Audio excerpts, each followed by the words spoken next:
వైద్యనాథ్ జ్యోతిర్లింగ క్షేత్రం జార్ఖండ్ రాష్ట్రంలో దేవగర్ అనే ఊర్లో ఉంది.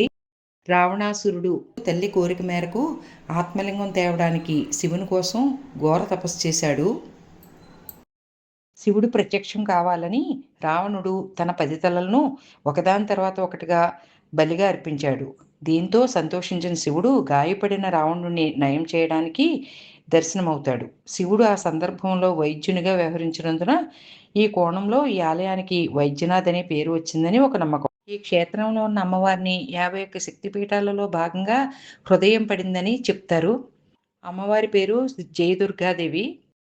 అమ్మవారి ఆలయం శ్రీ వైద్యనాథ స్వామి ఆలయానికి ఎదురుగా ఉంటుంది. అర్ధనారీశ్వర తత్వానికి ప్రతిరూపమైన శివశక్తి స్వరూపాలను కలపాలన్న తలంపుతో భక్తులు తమ కోరిక నెరవేరిన తర్వాత ఎర్రని దారాలతో 2 ఆలయాలను అనుసంధిస్తారు. ఈ ఆలయం నిత్యం భక్తులతో రద్దీగా ఉంటుంది. దేశంలోని అన్ని ప్రాంతాల నుండి భక్తులు వస్తూ ఉంటారు. ఈ దేవాలయంలో స్వామివారికి నిత్య పూజలు, రుద్రాభిషేకాలు జరుగుతూ ఉంటాయి. ప్రతి సోమవారం రాత్రి సమయంలో స్వామివారి ఊరేగింపు, మహాశివరాత్రి సమయంలో ప్రత్యేక పూజలు జరుగుతూ ఉంటాయి. ఈ 2 ఆలయాలతో పాటు ఆలయ ప్రాంగణంలో 21 ఇతర దేవతలతో కూడిన ఆలయ సముదాయాలు ఉంటాయి. ప్రతిరోజు ఉదయం వేళల్లో భక్తులకు స్వామివారిని అభిషేకం మరియు స్పర్శ దర్శనం చేసుకునే అవకాశం ఉంటుంది. గుడి ఆవరణలో ప్లాస్టిక్ పాత్రలు అందుబాటులో ఉంటాయి.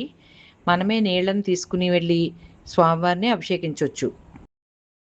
ఈ వైద్యనాథ క్షేత్రం దర్శిస్తే సర్వరోగాలు హరిస్తాయని, సంపూర్ణ ఆరోగ్యం కలుగుతుందని నమ్మకం.